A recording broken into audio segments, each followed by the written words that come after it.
ce qu'on vous propose pour ce matin, c'est de monter en opération escargot. On sera escorté par la gendarmerie, donc jusqu'à Intermarché et Carrefour. À pied? Non, en voiture. Ah non. Attendez, on critique que le gasoil augmente, l'essence augmente, on va y aller en voiture. Ah non, non, moi je suis pas d'accord. Ah, faut y aller à pied. C'est à pied ou rien du tout. Faut y aller à pied. En ce qui me concerne. Faut y aller à pied. Ben, si vous voulez qu'on y aille à pied, on y va à pied. Bah, Oui. bien sûr. Donc, sur Intermarché et Carrefour, nous avons parlé avec le commandant de brigade. Nous n'avons pas le droit de bloquer l'accès aux grandes surfaces. Nous pouvons bloquer les stations-service. Donc, au niveau d'Intermarché, nous bloquerons l'entrée du parking qui va à la station-service. À Carrefour, nous encerclons la station-service et également chez Garrigue. Voilà. Et sur un... Il y a une station. Ouais, alors pour les gendarmes, le problème c'est que ils peuvent pas, malheureusement ils sont peu, donc ils peuvent pas être partout. C'est pas notre problème. Hein. Ouais. Après, s'il y en a qui veulent, Les gendarmes avec nous. en partant, nous laisserons un groupe à Casino. Nous continuerons jusqu'à Inter et Carrefour. Et ensuite, voilà, on vous soumet l'idée, la majorité l'emporte, c'est ça la démocratie. On prévoit pour cet après-midi, pour ceux qui le veulent uniquement, c'est de partir vers 13h, 13h30, en opération escargot, donc on redescendra jusqu'ici, pour faire une action autoroute gratuite au péage à Montfaucon. Et pour ceux qui le veulent, nous bloquerons durement au niveau de l'autoroute, ce soir jusqu'à demain matin, et demain matin on avisera pour les points de blocage de stations-service sur le secteur. Voilà, on ne s'énerve pas. Le gouvernement, il attend qu'une chose, c'est qu'il y ait le moindre débordement pour nous accuser et ne pas reculer. Nous, ce qu'on souhaite... Comment? Nous aussi, on attend le gouvernement. Oui, mais après, voilà, ce qu'on souhaite, c'est se faire entendre, détruire la Macronie et retrouver une France démocrate où le peuple est entendu et où le peuple gouverne.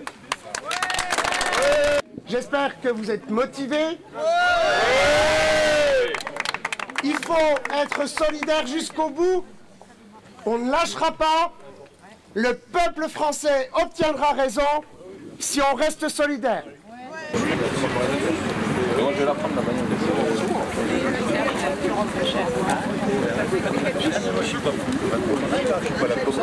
Je suis là pour les taxes et les... Ah mais ils y vont en voiture.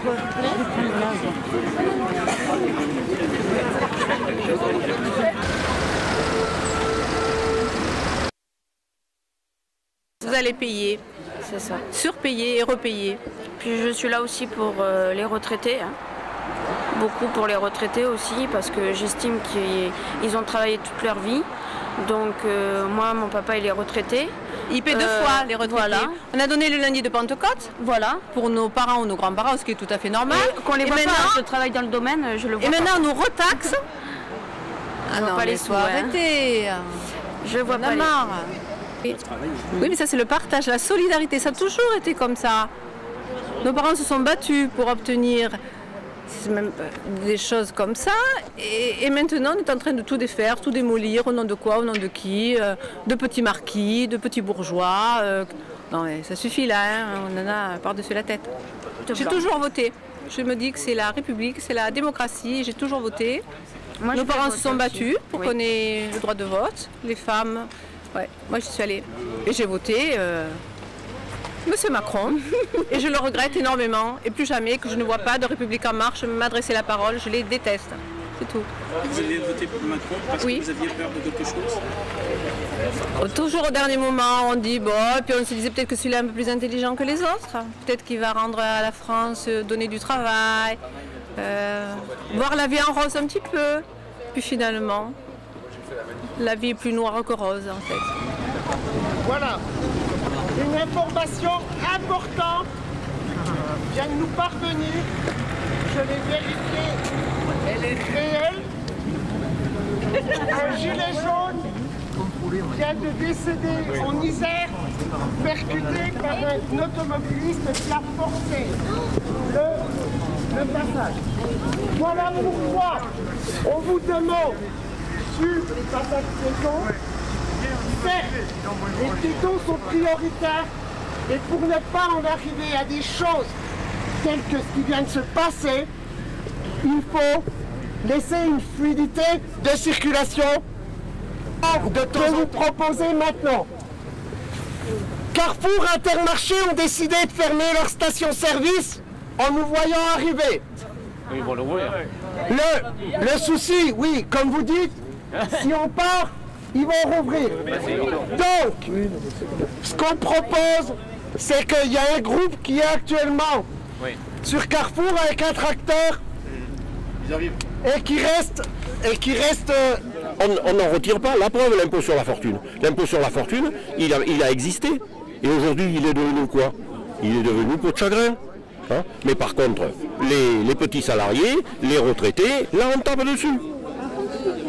Donc ça c'est un discours politique. Oui, bien sûr. Vous êtes là pour ça? Ben moi, oui, bien sûr. Bien sûr, moi je ne viens pas que pour l'essence, je viens tout ce qui va mal et contre la politique générale du gouvernement actuel. Alors, en dehors de ça, qu'est-ce que vous pensez de la spontanéité? C'est marquante de ce qui se passe.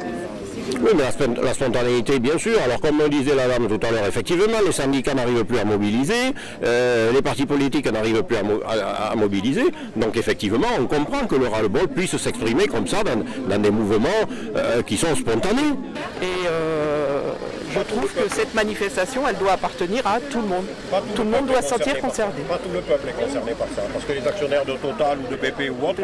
Je ne parle pas des actionnaires, mais les actionnaires, c'est une infime minorité en nombre quand même. Le peuple, le peuple, je suis désolé, c'est tout le monde.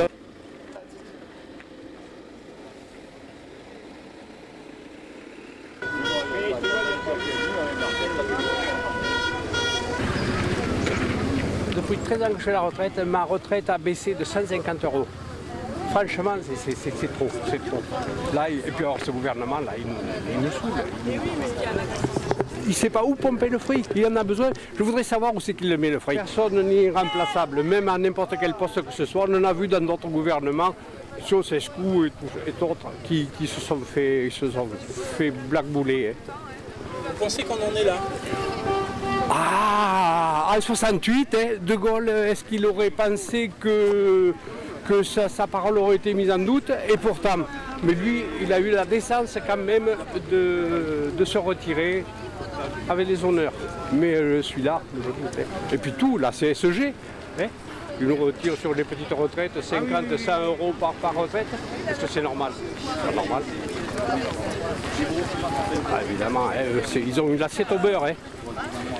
Ils sont nantis.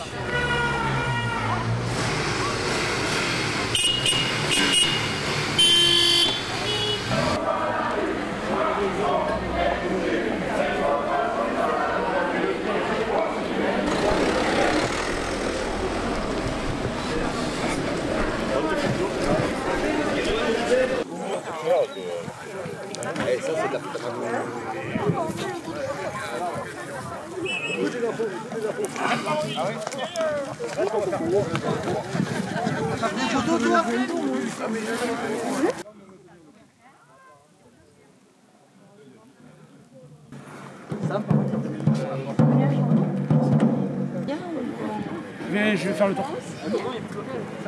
Sauf que les gens vont se servir à la station. Ouais.